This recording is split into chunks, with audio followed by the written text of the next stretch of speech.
All right, I'm at Beekmantown practice this Friday morning. It's picture day here at the Eagles Nest. I'm with seniors Matt Villa and Nate Handy. Guys, 2015 right around the corner. Last year you guys were 6-3, dropped a setback to Peru in the Section 7 Class B championship. Ultimately, going into this fall, what are the goals for the team this year? We're getting the ball around. We took a loss with Justin Stevens. He's gone. And the thing about this year is we're looking to get the ball in a lot of people's hands. We've got more than enough weapons this year, and looking to have a good season. Now, Nate, I know you alluded to the departure of Justin Stevens. Matt, I mean, what kind of role, well, this is really for both of you guys, what kind of role do you guys see yourselves in on offense now that Justin's gone? A majority of the workload, is gone from a year ago. Yeah, well, instead of really giving Justin the ball, like a lot of plays, we're gonna spread the ball around the whole offense, and hopefully me and Nate will be a big part of that. And we're trying to get as many people on the field as we can. So. And speaking of the offensive side of the football, that unit, Alex Archer, he's back under center. Last year was kind of thrown into the fire a little bit. I don't think he was the week 1 starter. You guys had to kind of adjust on the fly, but he's got some experience now. He's a little bit comfortable back there. How's Alex looked early on in the preseason? He's looking pretty good, but our other quarterbacks are also looking pretty good. So yeah, we've got a quarterback position battle right now, and Andrew Cruchetti's he's stepping up. He's been playing good, and he's competing for the starting position. Now, both of you guys caught some passes last year. I was looking at the statistics yesterday. You guys made some impact plays out at like the wideout position, well, whether it be at tight end or wide receiver. Who's kind of stepped to the forefront and contributed early on, at the wideout spot, catching passes?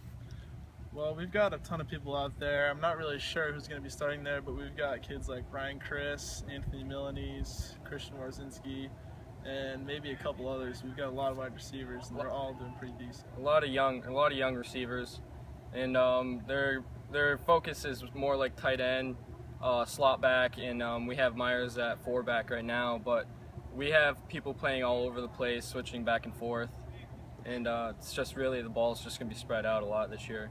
Now, we've talked about some of those like playmaker positions. Up front, I know the offensive line a season ago was anchored by Chris Rowell. I mean, such a big guy up there, such a physical presence. How does the offensive line look this year? I mean, what makes them so effective? Do they, communicate well? Are they big up front? Do they have some speed? I mean, tell me about the offensive line. Well, we've got some big kids, but they're also really fast. We've got returners Clay Watts, Stephen Sweeney, and Bruce Gatto at guard and even center. And as of right now, though, our starting center is coming in as a sophomore. He's trying his best. He's never played on varsity before, but he's doing a good job. And out at tackle, we have Connor Smith and Jacob Fanuff, who are big guys, but they've never started on varsity, but they're also doing a good job. Now, it won't be long. A week from tomorrow, you guys will be traveling over to the Apple Bowl in Peru. I was talking to some of your teammates off camera. This, of course, one of the bigger rivalries in Section 7 sports, regardless of the sport, really. You guys will meet in week 1, and who knows, you may meet up with them in the Section 7 Class B playoffs. Obviously, Plattsburgh High School is in the mix as well. You don't know what's going to happen there. But, tell me what it's like to be a part of the rivalry. Those two schools have been playing since the 60s. I mean, it must be really something special to be a part of and play in that game. It's great. It's something we look forward to every year. We prepare ourselves here. We practice as hard as we can. We focus as much as we can, and it's a tough week leading up to Peru, and especially starting off with them as the first game of the season. Everyone's trying to get their spot, trying to figure things out, and it's just really tough to start off with Peru, knowing that we have new people coming up from the JV level. All right, guys, I'd like to thank you this morning for your time. I appreciate it, and good luck and stay healthy the rest of the way. Thank you. Thank you.